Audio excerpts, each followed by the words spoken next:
எதுக்கு ஜாதி சொல்லிட்டு ஒருத்தனை தாய்த்தப்பட்டெல்லாம் கீழே வச்சுன்னு மேலே ஏற்றுங்க. ஏன்னா எங்களை மாரி ஜென்ரேஷனுக்கு இந்த மாரி படம் தான் தேவை. கிராமத்து சைட்லாம் பார்த்தீங்கன்னா இதெல்லாம் ஆக்சுவலாக நடக்குது. ஒன்றுமா நடந்தது என் லைஃப்லேயே நடந்துருக்கு. அது பெரியார்லேருந்து எல்லாருமே வந்து அதை ஆதரித்தவங்க தானே. எல்லாருமே ஒன்று தான். நம்ம தமிழ் மொழி பேசுகிறோம், நம்ம தமிழ்நாட்டில் எல்லாரும் ஒன்று தான். அது ஒளி இல்லை, அது வந்து தீராத நோய். அது இருக்கு, பட் இப்போ இன்டைரக்டா இருக்கு. ஏன் அவளை ஒருத்தவளை விளையாட விடக்கூடாது? படம் பார்த்து தான் கெட்டது நல்லதெல்லாம் தெரிஞ்சுக்கலாம்ல அவங்களுக்கு. கபடியை வச்சு ஒரு படமாக எடுத்திருக்காங்க. அது ரொம்ப பக்காவாக மாரிசு வச்சு பக்காவாக பண்ணியிருக்காரு. ஏன்னா எங்களை மாரி ஜென்ரேஷனுக்கு இந்த மாரி படம் தான் தேவை. ஒருத்தன் பாண்டியராஜன், ஒருத்தன் ராமசாமி, அது வேறு வேறு கம்யூனிட்டி. இந்த ஆளுங்க அதில் வெட்டுறது, அந்த ஆளுங்க இதில் வெட்டுறது, இதெல்லாம் நடக்கிறது தான் நடைமுறையாக. கிராமத்து சைட்லாம் பார்த்தீங்கன்னா இதெல்லாம் ஆக்சுவலாக நடக்குது. ஒன்றுமா நடந்தது என் லைஃப்லேயே நடந்திருக்கு. சாதியை வந்து மேல் சாதி கீழ் சாதி எதுவும் அது டிஃப்ரென்சேஷன் இல்லாமல் எல்லாருமே ஒன்று தான். நம்ம தமிழ் மொழி பேசுகிறோம், நம்ம தமிழ்நாட்டில் எல்லாரும் ஒன்று தான். அந்த மாதிரி ஒரு டிஃப்ரென்ஸ் வன்முறை இல்லாமல் படம் எடுத்தால் அந்த படம் ஓகே தான்.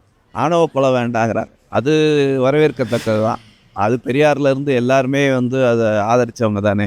இன்னைக்கு டேட்டு ஜாதி பார்க்க வேண்டிய அவசியம் கிடையாது. இனிமேல் ஜாதி படம் தான் முதல்ல இது பண்ணுது. பிற்பாடு கடைசியில் ஃபைனலில் ஜாதி வேணாம்னு சொல்லிட்டு இது பண்ணிடுறாங்க. ஆக்சுவலாக இங்கே வந்து சிட்டிக்குள்ளே நம்மளுக்கு அவ்வளோ தெரியல. நான் அப்போ வந்து கிராமத்தில் வந்த பையன் தான். நான் இங்கே சிசிடிவி ஒர்க் பண்ணுறேன். ஏன்னா நானே அதில் அடிபட்டிருக்கேன் ஜாதியில். அது ஒளி இல்லை, அது வந்து தீராத நோய். அது அப்படி தான் வெளிப்படுத்திக்கிட்டே இருக்கும். அது நம்ம தான் வந்து கொஞ்சம் இடத்தமா இவங்கள மாரி ஒரு ஆள் வரப்போ எங்களுக்கு கொஞ்சம் தெளிவாகுது. சில வில்லேஜில் நடந்துட்டு தான் இருக்குது. இந்த மாதிரி மேட்டர்கள் நடந்து தான் இருக்குது. இன்னமும் வில்லேஜில் மெட்ராஸ்லாம் 90% வந்து தெளிவாயிட்டாங்க. ஒரு 10% இன்னமும் அந்த பழைய ரிலீஜில் இருக்காங்க. அது கொஞ்சம் மக்களை திருத்த முடியும். அவங்களுக்கு அது அவங்களோட மனநிலையை பொறுத்து. இப்போ கரண்ட் ட்ரெண்டு கரெக்டாக எடுத்து சொல்லியிருக்காங்க. ஜாதிலாம் பார்க்கக்கூடாது அப்படின்னு சொல்லி. இந்த காலத்துக்கு ஏற்ற படம் தான் இது பார்த்து மக்கள் திருந்தணும். இது அங்கங்கே நடக்குது. இது நடக்காமல் இருக்கிறதுக்கு இது ஒரு ஆடமாத்தம். வந்து நான் கிராமத்துலேருந்து வரேன். இப்போ நானே வந்து அந்த ஜாதி உணர்வை தான் ஊதிட்டு இருந்திருப்பேன். இப்போ நான் வெளியே வந்த அப்புறக்கு இந்த மாதிரி வெளியே போகிற இந்த மாதிரி படம் இந்த மாதிரி பார்க்குறப்ப எனக்கு அதுக்குள்ளே புரிஞ்சிக்கிறது ஒரு மைண்ட் செட் வருது. மேல் போய்ட்டு அதுமாரி பண்ண வேண்டாம், இதுமாரி பண்ணக்கூடாது, எல்லாம் சமமாக இருக்குன்னு கருத்து இருக்காரு படத்தில். எல்லாரும் நம்ம ஒன்று தான், இந்தியா தான். ஜாதி வேறுபாடு எது படத்தில் சொல்ல கிடையாது. நல்லதும் காட்டுறாங்க, கெட்டதும் காட்டுறாங்க படத்தில். மக்கள் அவங்கவுங்களும் தெரிஞ்சுக்க வேண்டியது எது நல்லது கெட்டதுன்னு. இது படம் பார்த்து தான் கெட்டது நல்லதெல்லாம் தெரிஞ்சுக்கலாம்ல அவங்களுக்கு.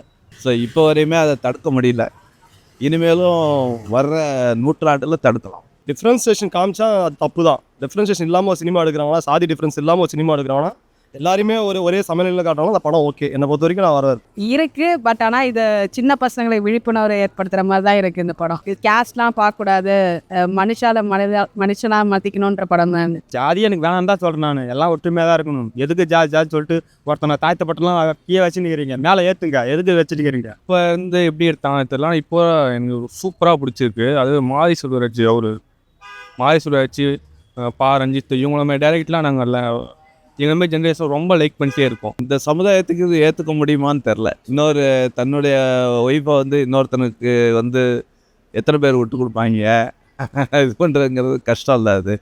அது அந்த நாட்கள்லேயே வந்து காட்டிட்டார் பாக்கியராஜ். இருக்குது அப்படின்னு பார்த்தோன்னா ஆக்சுவலி அது இருக்கு, பட் இப்போ இன்டைரக்டா இருக்கு.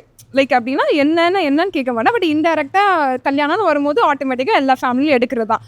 ஒரு ஜாதியை வந்து அடிமை இல்லாத மேலே மேலே முன்னேறணும், அவ்வளோதான். அரசியல் இருக்குது, ஜாதியும் இருக்குது. அந்த 2 ஊரில் அந்த பையன் எப்படி வரான், எப்படி வந்து மேலே வரான், அதுக்குள்ளே அவன் எவ்வளோ ஸ்ட்ரகிள் பண்ணுறான், அது மூலியமாக தான் எல்லாம் சொல்கிறாருக்கா. கரெக்டாக சொல்லியிருக்காரான். இல்லை, கிராமத்தில் வந்து இன்னும் அது வந்து மாறலை. சிட்டியில் வந்து கொஞ்சம் குறைஞ்சிருக்கு. ஜாதி கேட்குறதே இன்றைக்கி தப்புன்னு சிட்டியில் குறைஞ்சிருக்கு. ஆனால் கிராமத்தில் இன்னும் மாறலை.